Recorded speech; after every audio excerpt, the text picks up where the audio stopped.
All right, welcome everyone. We'll get started in just a few moments.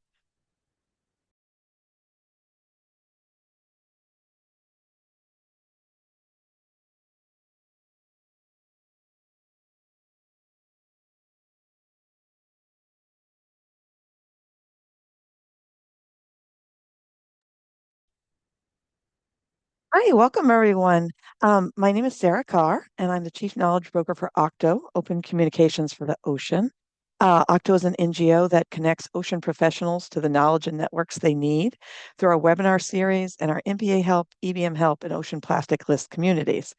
Octo also provides custom consulting services. Um, Today we'll have a formal presentation by David Meyers, the Executive Director of the Conservation Finance Alliance, and also a member of the IUCN World Commission on Protected Areas. That's WCPA, their Sustainable Finance Specialist Group. David, we're so pleased to have you here today. David is going to be speaking about new WCPA practice guidance for protected and conserved area finance. So Dave is going to be presenting to us to share this new practice guidance, which we're very excited to learn more about. And after the presentation is over, we'll have time for Q&A with David. It's your chance to get all your conservation finance questions in there to an expert. Um, so you can send in questions at any point during the webinar. You can post them in the Q&A, or you can put them in the chat. Now the chat is open for communication with other uh, uh, participants too, and you're welcome to post relevant information there that would be of interest to the other participants. We just ask that you keep it on topic and professional, but we welcome useful information posted in the chat. You can put your questions again in the chat or in the Q&A. The Q&A is a little easier to moderate if we have a ton of questions. So if you don't see me getting to your question, you could cross-post it. So David, welcome. We're so glad you could be here today, and congratulations on the new guidance that was released. Thank you, Sarah. It's a pleasure to be here. Thanks for hosting this. And I'm going to put in the chat the link to the well, I'm gonna put it to the panelists here. You can share that, Sarah, with everyone, but and you may have to repost it at some point. But there's I'll take care of that. the yeah. So I'm excited to share with you an introduction to this guide. It is a significant piece of work. We're very glad to have it out. And I'm just going to, go through a description of it and touch on different points. And again, there's so much more in the guide. But I thought I'd kind of cover some of the bases and give you an introduction to the material.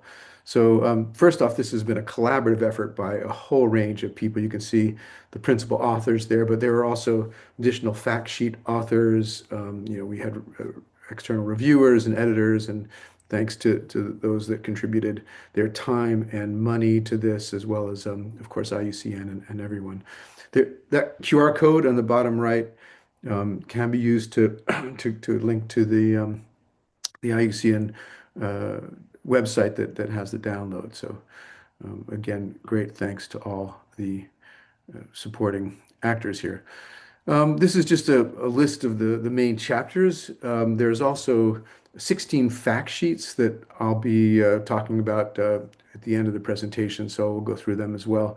But I'm going to kind of go through each of these chapters, giving you a snapshot of some of the information that's included here. But as you can see, they cover quite a range of areas. The first is case for protected and conserved areas. The second lays a foundation, sort of theoretical uh, basis for the approach. Chapter 3 is talking about finance strategy and planning, so business planning for protected and conserved areas. And when I say conserved areas, we're trying to be inclusive of all the different kinds of conservation sites and areas, including indigenous territories and and others. Chapter 4, public finance. So from excuse the cough. From chapter 4 through 8, we sort of break it down based on different funding sources and areas. So chapter 4 is public finance for protected and conserved areas. Chapter 5 talks about donors and international finance. Chapter 6 is looking at site-based sources of finance. and Chapter 7, indigenous people conservation areas. And then Chapter 8 looks a little bit into the private sector. So again, I'm going to give a taste of the different areas. To start off with, we did identify 8 principles that should be considered when you think about finance. And the first one is diverse values. It's important to recognize that even though we're talking finance here, and often we talk about monetary value, there are a range of perceptions and values of nature, and we definitely want to make sure that we include them all in our analysis and our program. So the second is to take a rights-based approach in both the design and implementation of conservation finance solutions, instead of too many approaches are top-down. The third, good governance, essential for effective conservation measures, as are strong institutions, which really a lot of the finance mechanisms that we want to implement rely on rigorous institutions with good governance. We also encourage a systems approach. Biodiversity, as you know, is integrated into so many different sectors and in complex ways. And trying to solve for one problem often leads to other problems. And so, trying to take a holistic approach is important, whole of society approach, etc. Comprehensive collaboration. This is essential as a tool to assure the interests of a range of stakeholders are included. And a portfolio approach, I'll talk a little bit about that later, it's really essential to manage risk and to assure that you're building up a solid financial planning. And then finally, effective finance solutions, thinking about effectiveness in the solutions as well as in everything that you do. So those are the key principles, the starting point in the preface. So before we even get to chapter one, chapter one looks at the case for protected and conserved area finance. Um, this is just a kind of a map of where current funding for biodiversity or for nature is flowing. So a lot of it is all of the sort of deep orange or from government. So well about 80% of financing for nature comes from government. It makes a lot of sense. That is, governments are responsible for the well-being of populations, et cetera. And then you can see some of the other sources of private funding are interesting. Biodiversity offsets and credits. These are the regulatory markets there, and then a lot of interest in supply chain support from companies and things like that. Note, how small official development assistance is here, and uh, and then just the important difference between public and private. This is paralleled by other studies for protected areas in Latin America. This is quite old information, but you can see 60% of funding comes from government budgets.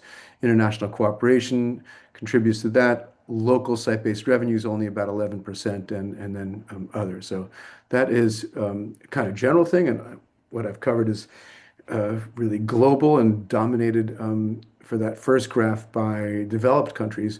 But you can see from this graph that, in fact, it's quite variable, how important government funding is versus self-generated funding. As you can see here, among Mauritius, South Africa, and Kenya Wildlife Service, you have real great diversity in that percentage of how important government funding is versus site-based funding. So especially in Africa, you have a lot of revenues generated by safari tourism, and they could really contribute enormously to protected areas.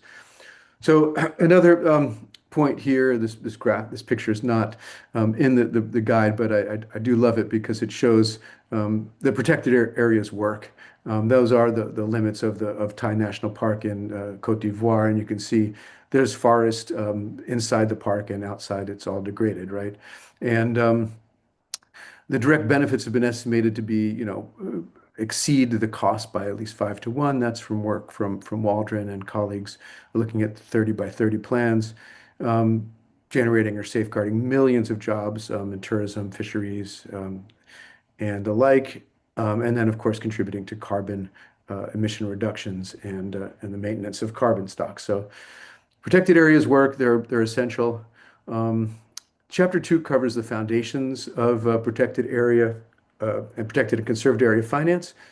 And we follow the CFA's definition of conservation finance here, which is mechanisms and strategies that generate, manage, and deploy financial resources and align incentives to achieve sustainable nature conservation outcomes. So it's not just raising money that matters, but how you manage that, how efficiently and effectively you deploy the money, and then in the long run, how well we can align the incentives of all the different stakeholders to achieve conservation objectives. Because in the end, I mean, you can keep pouring money into a park or a reserve, but if you're not addressing those threats that are causing those costs, you're going to just keep putting money in without success.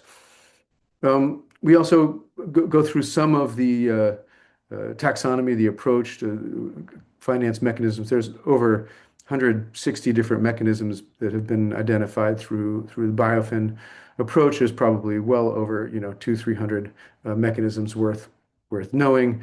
It's a bit complicated, but here you can divide them into these different areas: public financial management, grants and other transfers, economic instruments, financial efficiency, return-based investments, business and markets, which are sort of voluntary engagement by business, and then risk management. And there's a table that breaks it down even further in the document.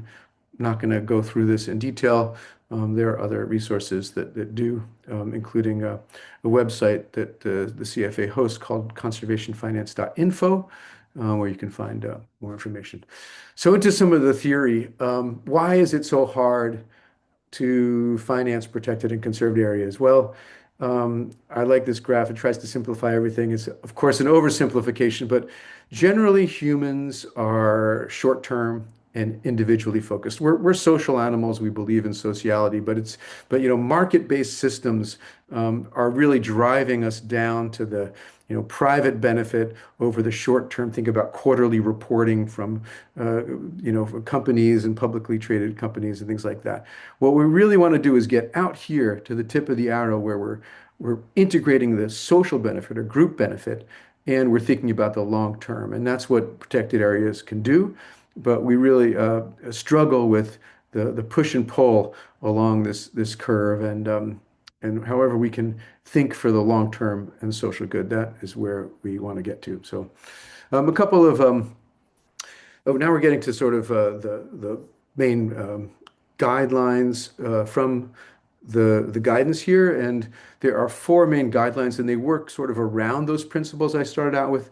The first is optimizing resource efficiencies. The second, discouraging harmful actions. The third, incentivizing positive actions. And finally, the fourth, increasing financial capital for conservation. So we're going to take a deeper dive in these practice guidelines. And the first one, how do you achieve the greatest impact, conservation impact, with the resources available or with limited resources? The second one is discouraging harmful actions. How can we disincentivize actions that are harming nature? Too much money is being spent on harmful subsidies, on businesses that harm nature. How do we reduce that?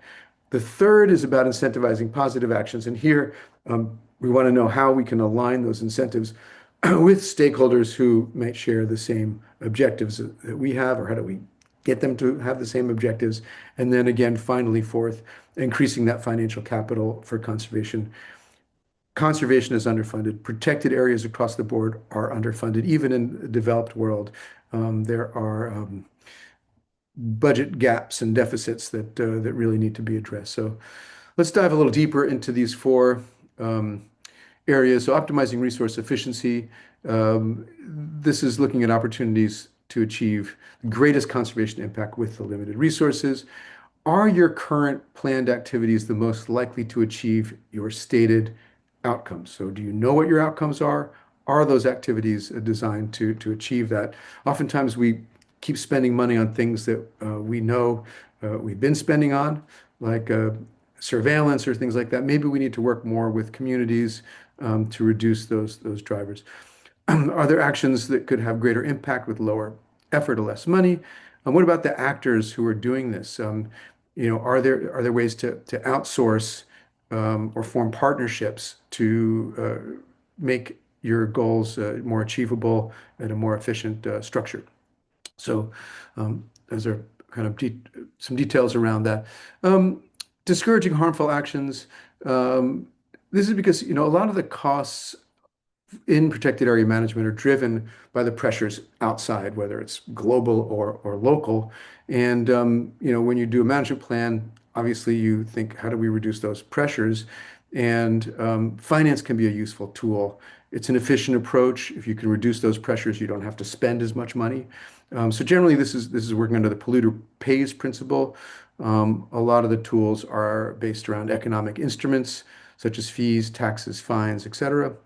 And then I mentioned public subsidies or harmful subsidies, as well as private sector investments that can be harmful, whether they're in agricultural um, development or things like that, coastal development.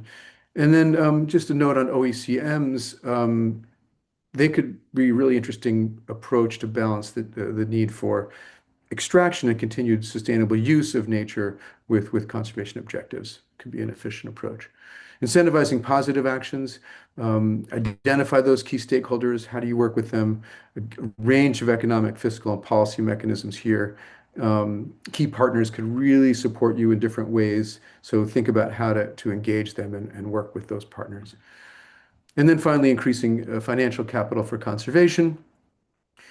Here we want to think about the amount, the availability, and also the long-term stability of the funding sources. So we want to have adequate funding over the long term, and where we can align the goals of increasing capital with those other guidelines, it's a very efficient outcome. For example, if you put in place a kind of a green tax that reduces pollution, that also could save you management costs for waterways and wetlands and things like that, right? So, and then then it's not just about raising the money, but it's making sure that a significant portion of those revenues that are generated are allocated towards conservation and sustainable management.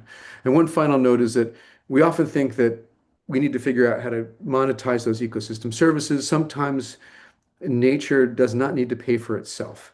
And the values that nature provides, like coastal protection and climate regulation, are felt across all of the society and across all the country. And it's easy for governments, for example, to capture that value through general taxation. And so sites don't need to cover their costs necessarily. They should be funded by government and by other sources across the board. A couple more theoretical pieces here are build from what you know. It's often very attractive to uh, go for the newest thing.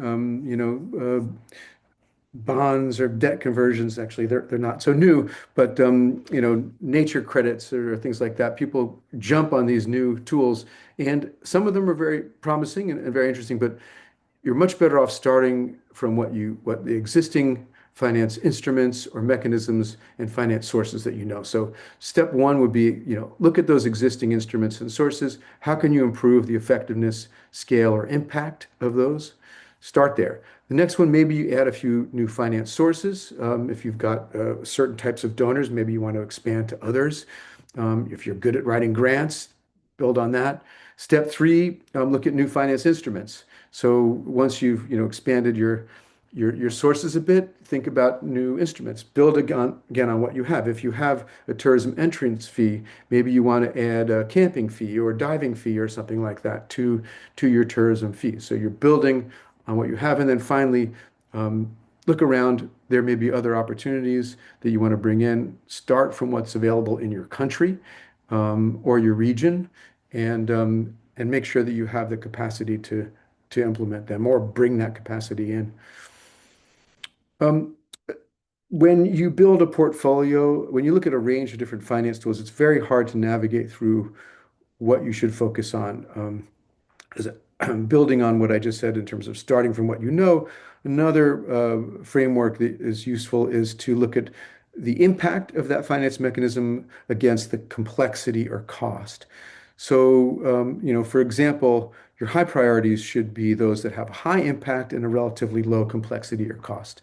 Clearly, high priorities, greatest impact, lowest effort. But you may want to add in some quick wins. The impacts may be moderate, but if you can implement them quickly, you can build buy-in for your work.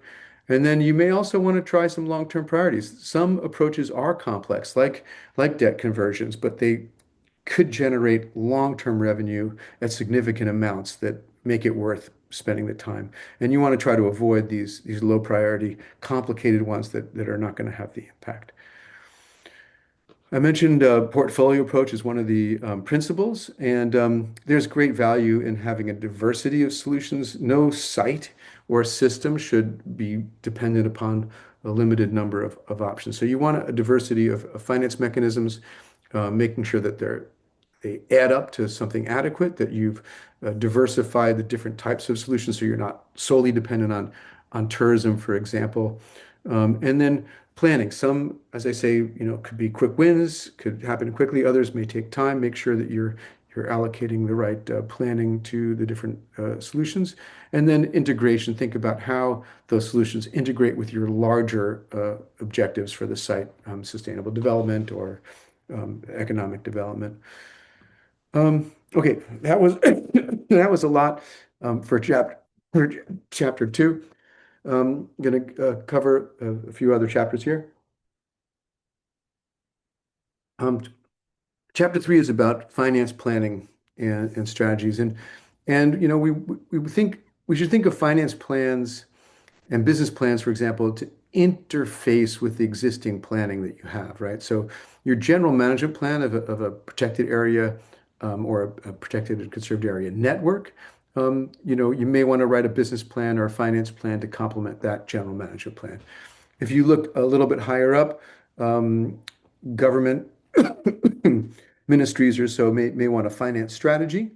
And then when you go even broader, like around legislation or wider systems, you want to try to make sure you're integrating finance approaches into legislation and making sure that you're thinking about the long term.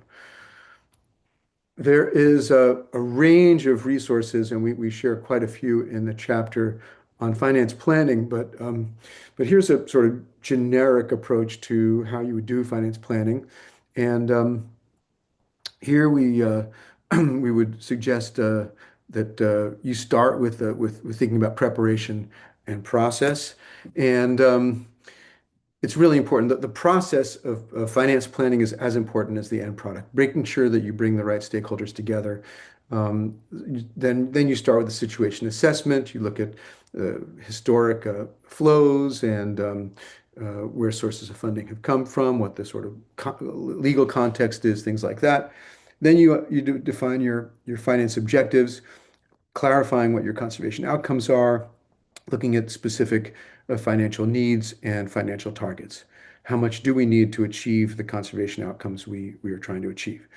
Then you build your mix of finance solutions, and here you combine brainstorming again with seeing what opportunities there are for existing mechanisms, and then you capture the results of this into a presentation, whether it's a business plan or a finance strategy, really target it towards who your audience is and what you're going to use it for. And then, of course, adaptive management to close the circle.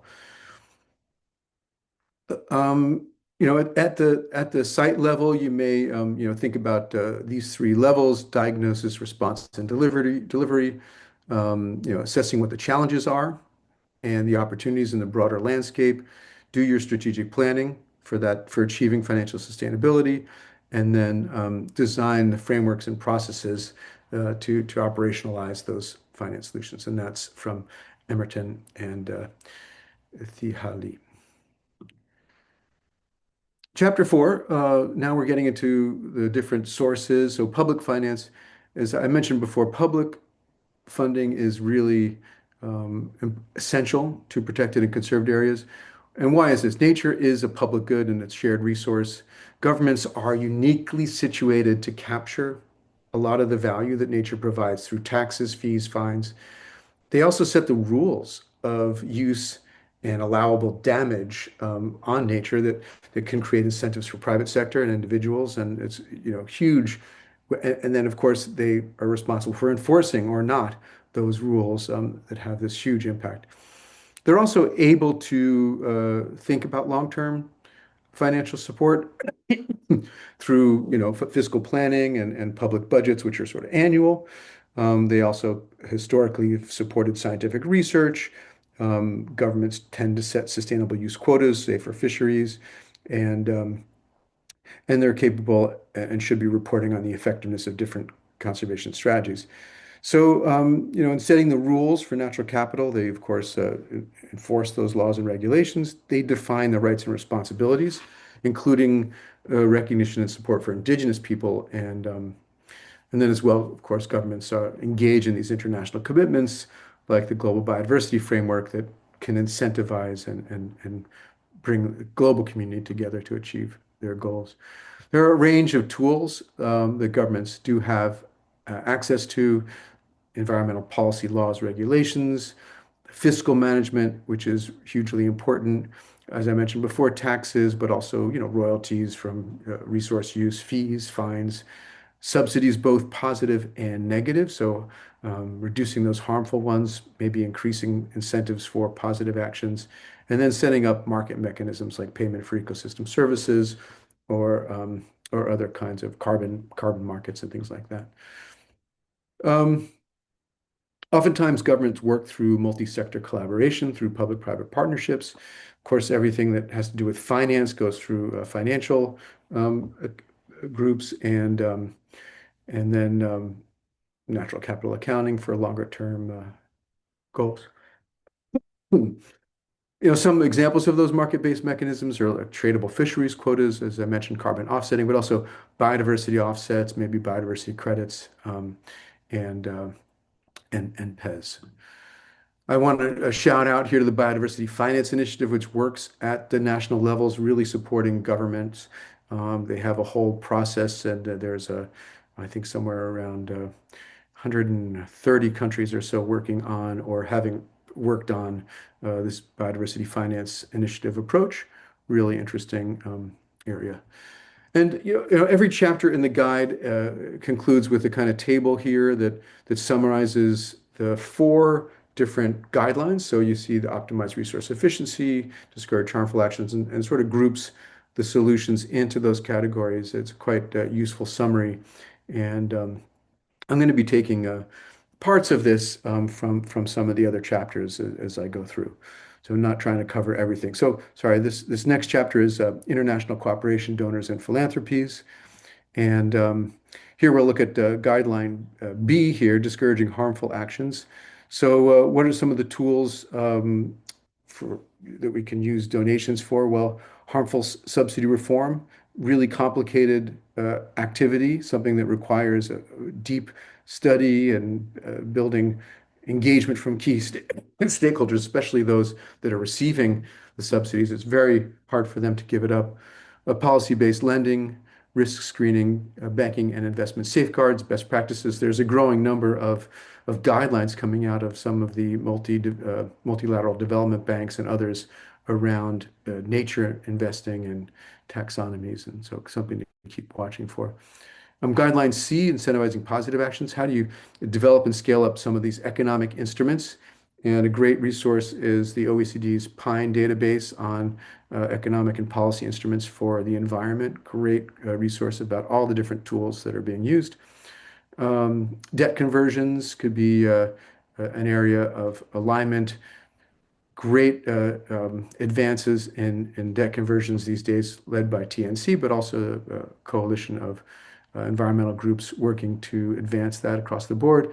De-risking and blended finance, supporting innovation. So those are some ways to incentivize those positive actions. Chapter 6, site-based finance, again, an important source of funding in many areas, but not for all sites. But almost all sites have the opportunities for revenue generation by local actors, and where you can enhance that, the benefits to conservation can be substantial. So, they improve community relationships, they can decrease the pressures and threats on the conservation area, and they can build a committed base of partners and beneficiaries that can support the sustainable management of the site.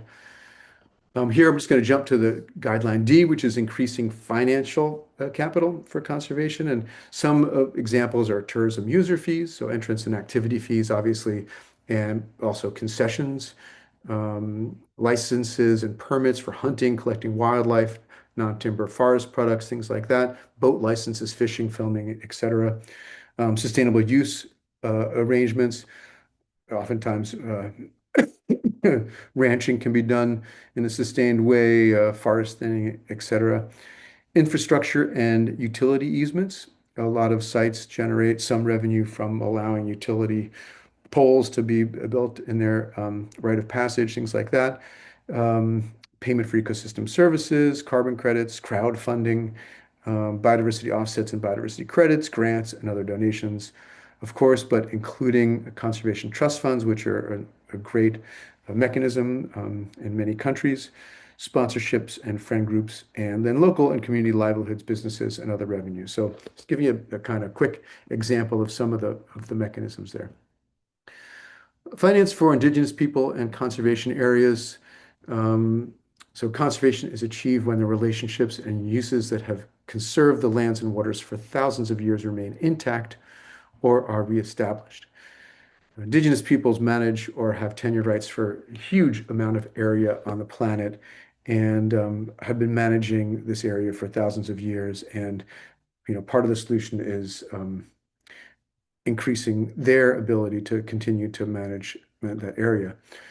There are a growing number of resources for Indigenous peoples with regard to finance, and there's a growing number of Indigenous peoples trust funds as well that are trying to get money down to control of those groups.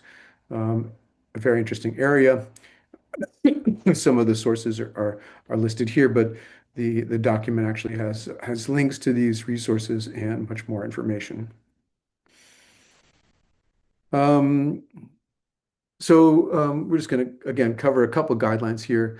Guideline A is optimizing resource efficiency. So one of the most efficient ways of achieving conservation here is strengthening governance, make shared learning among the funders and recipients, capacity building, bridging scientific and indigenous knowledge, and then, as I mentioned earlier, direct finance of indigenous groups and indigenous intermediaries. So facilitating the flow of finance, making it less dependent upon intermediaries.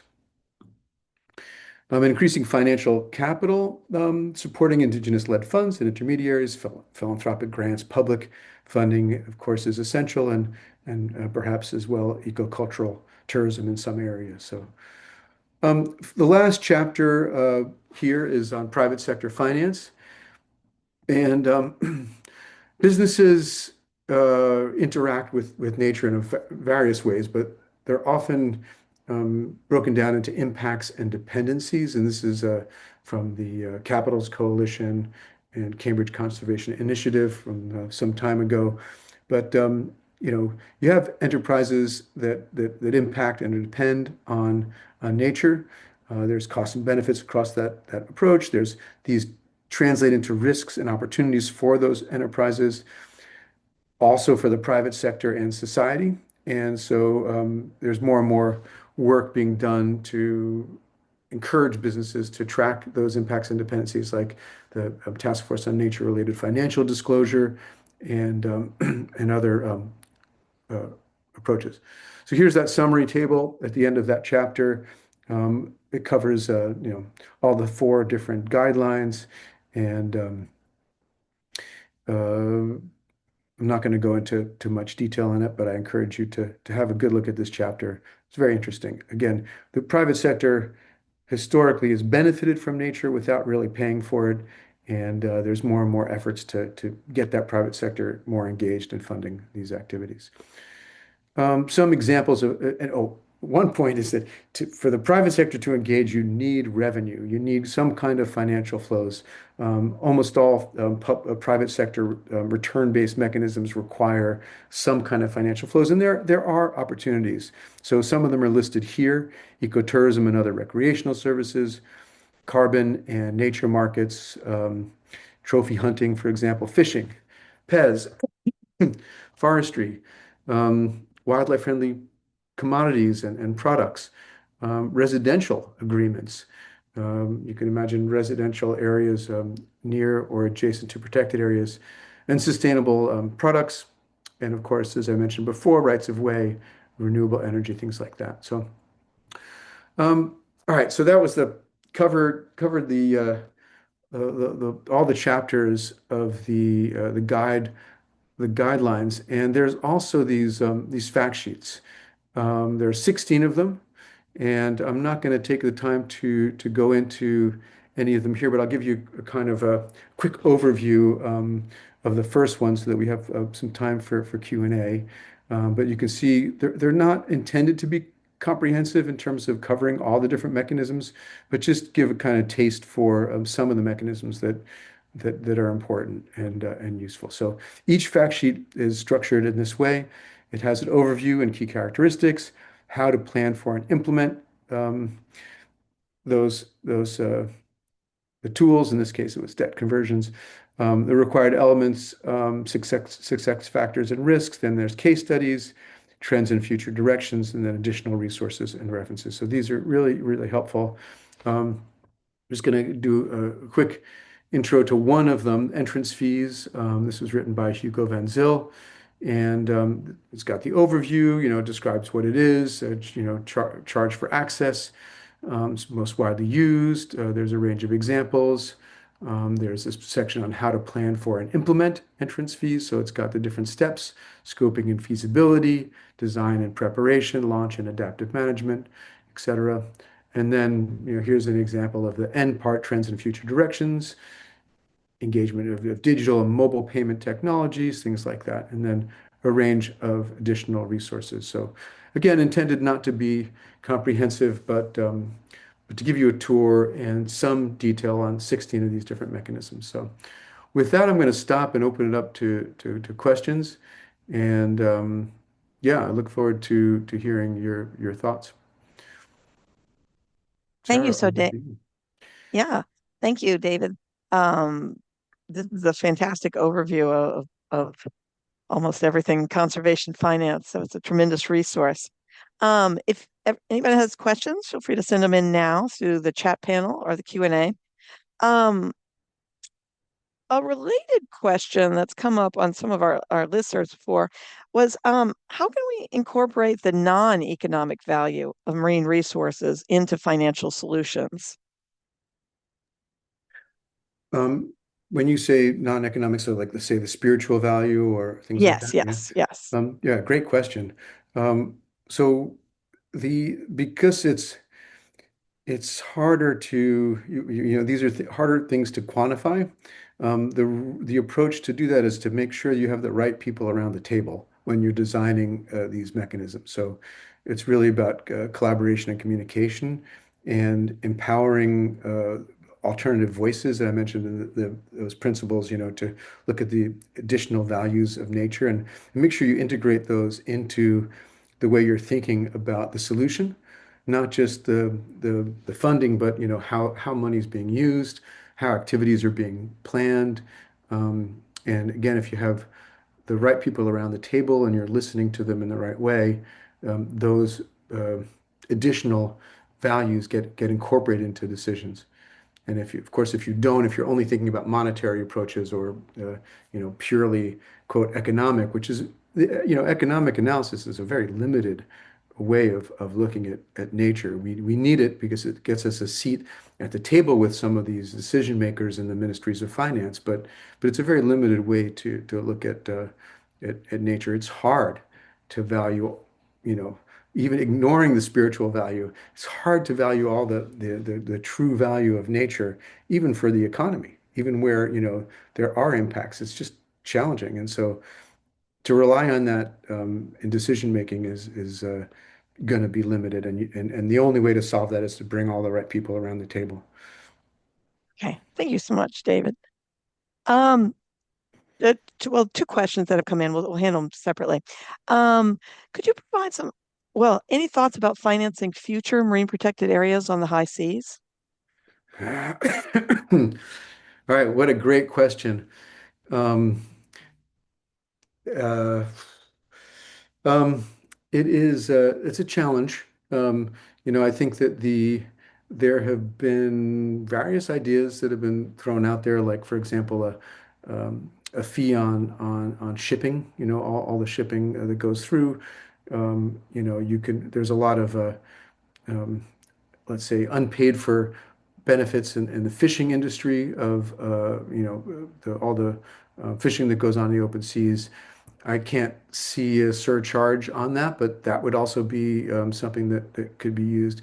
So, as I mentioned before, governments are uniquely positioned to capture some of these revenues, but in the open seas, you really don't have a clear taxation system or governance approach. So I think that it's something that needs to be developed, and I think that the initial approaches that those countries who are going to propose protected areas in the open seas will probably be taking on the responsibility for surveillance and management initially, but in the longer term, it would be great to have some international mechanisms that work there, but that's going to take some time, I think. Okay. Thank you, David. Um, and well, the question was, another question, could you provide some lessons learned specifically for ocean conservation? And so are there sort of general um, trends or patterns, things specific to that are different for ocean, terrestrial, freshwater? Yeah, yeah, another great question. Yeah, I didn't really highlight the marine environment so much in this presentation, but there are there are somewhat unique challenges to the ocean environment, and it's the fact that it's, almost always a shared resource. So some mechanisms that involve sort of land ownership and conservation easements are not really available to the marine space. You almost always have to get a, group buy-in on the solution and integrate multiple actors, multiple users in ways that align those interests. So the what's been interesting in that space, um, in general, I would say there's a lot of work going on to try to support local communities to achieve sustainable fisheries. The fisheries issue is a huge threat to a lot of the um, co- especially the near coastal resources, and there's some really interesting innovations going on with Rare, for example, and with their impact bond that they're trialing in Indonesia. There's some interesting work going on with Blue Alliance marine protected areas, um, looking at integrating diverse sources of revenue, including sustainable enterprise, into marine conservation, as well as taking a collaborative management partnership approach or a public-private partnership approach where they would take on management responsibility of some of these sites and take a business approach to management. So that's quite encouraging. And and then I would also say that, the focus of TNC on a lot of these debt conversions has been in the marine space, and so that has resulted in significant sources of long-term revenue that could go and finance protected areas in Belize, in Ecuador, and a range of other countries, Barbados and Gabon, for example. So this is and then and then project finance for permanence, in parallel as well, offer great opportunities for longer term site-based finance, but not site, national level finance for sites, and but that's not targeted towards marine per se. That's more all protected areas. Okay. Thank you, David. That's great. Another question that came in, are debt for nature swaps and debt conversions limited to government, national, subnational debt, or are there examples of private or indigenous usage? Hmm. Um, hmm. So debt conversions or debt for nature swaps historically have been totally limited to sovereign debt. In fact, they've been almost always government to government debt conversion. So a donor government or a lender government would forgive a debt to a country, and then that country would allocate a certain amount to of their savings to conservation, often through a conservation trust fund. The more recent conversions that have occurred, as I mentioned, with the TNC taking the lead, have been commercial debt, but it's been sovereign debt. So a country issues debt to the public markets at a certain rate, and so that is um, in a way both sovereign debt, but it's commercial debt. So that's but I think what you're getting at is, where can we use this technique for getting down to the local level or indigenous communities. And it's really hard to do. There are municipalities, for example, that issue debt to finance waste management or road infrastructure, things like that. And there's but I've never heard of a debt conversion at that municipal level where a municipality is one of the conditions for a debt conversion is that debt has to be stressed. That means that the issuer of the debt, the borrower, is having a hard time paying back that debt. The lender, the owner of that debt, is concerned that they're not going to get their full payment back. So they're willing to accept a lower return on that on those bonds in exchange for, like, getting the cash in hand. And I don't know where that could work at that local level at that model. So really interesting question. I'll have to think about it, and we'll have to look around, but I haven't heard anything like that. Okay. Thank you, David, and thank you for the great question. Um, okay, there's a question. In Italy, filming permits from international and internet productions, or I guess national and international productions, are a good source of income for various PCAs, albeit sporadic. Do you know of any cases where this has created a regular source of income for protected and conserved areas, or what precautions should be taken to generate a more regular source of revenue for conservation? Yeah, it's a great question. And I I don't know many places where it's been a regular enough source of funding. It tends to be sporadic. I've heard of cases where small, like urban parks and parks that are close to large population centers, you know, structured in a way where people like constantly go there for wedding pictures, and they charge a small amount and that kind of thing. But I'd love to hear examples if anyone has that. Yeah, All right. Thank you, David. We don't have any other questions right now, but I was wondering, David, can you flip back to the fact sheets? Were there any other you wanted to comment on?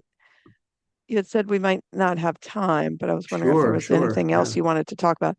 And I was curious about, like, I saw the non-fungible tokens. Like, are any MPAs using these very new Yeah. financing Not yet. structures? Yeah, that's quite new. I mean, that's a really interesting read. The There have been several efforts to link NFTs to different protected areas, and especially some wildlife in those different protected areas. IUCN was working on that. They had a plan at some point to link green list protected areas. I think, with the sort of fall of NFTs in general, they've lost a lot of value. The approach is not uh, hasn't really taken off, and I think that there's definitely a lot of people working on blockchain related approaches to nature credits, for example. There's quite a range of that, and I think that's an area that will advance because of the nature of blockchain as a tool rather than tokens or coins, for example. But as a tool, it's quite interesting. Yeah, that's it's, uh, it's definitely out there, but I Um, saw that and was curious. yeah. And I was going to say insurance is a particular interest of mine is how insurance can be used in this space. Was there any interesting ocean related projects in the human wildlife conflict insurance or parametric insurance that you'd be Yeah, interested in talking about right now? there are some emerging approaches that are really interesting.